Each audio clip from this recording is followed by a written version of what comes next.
I think some information has been put out there by the Trump administration people. Obviously that is concerning. That there are activities which are in bad faith. So it surely warrants a look. And if there is something to it, I think the country should know who are the people involved in the bad faith activities. Your security can be threatened without your leaving your house. Trump accepts that Modi is in it for India. Modi accepts that Trump is in it for America. Your security can be threatened without your leaving your house. Because the thought processes, the influences, the narratives, your morale, your sense of what is right and wrong is all influenced by your phone, what you read every day, the pictures you see.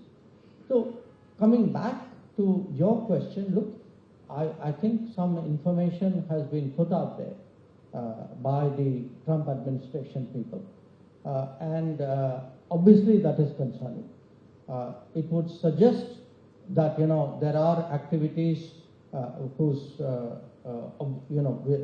has a certain objective out here to push a narrative or a viewpoint. I think as a government we are looking into it because, such organizations have an obligation to report. And my sense is, the facts will come out. Now, I read saying, so-and-so dealt with USAID or so-and-so. Look, it's not a question of did you deal with USAID or not. USAID was allowed, has been here historically. But USAID was allowed here in good faith, to do good faith activities.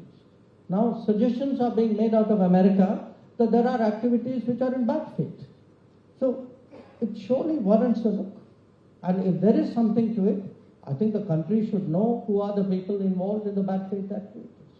Trump is an American nationalist. And I think in many ways, nationalists kind of respect each other. Each one, they're very clear-eyed. They are in it for their country.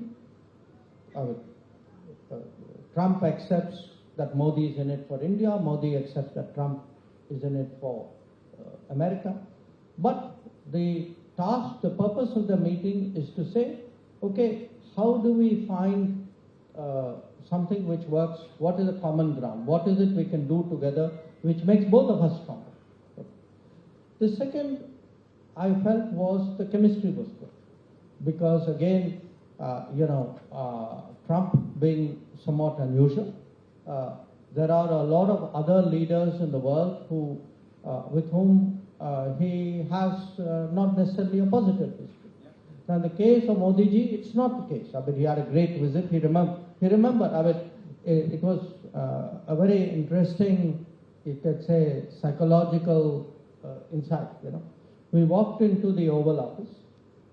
He had a table like this, a little bit bigger, and he had a book. It was like a picture book of his first term. Okay. Now, I was later told that after his term finished, he himself selected those pictures, which was like his memory of his term. The maximum number of pictures were about India. Is it? In that. And when our Prime Minister came, he actually leant across, picked up this book, and he said, I want to show you a picture. And it was the two of them in the Motera Stadium in Gujarat, where we did Namaste Trump event. So clearly he had a very good kind of memory and feelings about their earlier term. Now, this meeting, of course, some of it was about that period, but a lot of it was about, okay, what do we do? How do we go forward? President Trump appears to have a vision of what America's interests are, what he wants from the world, what he wants from the relationship with us. We have the same.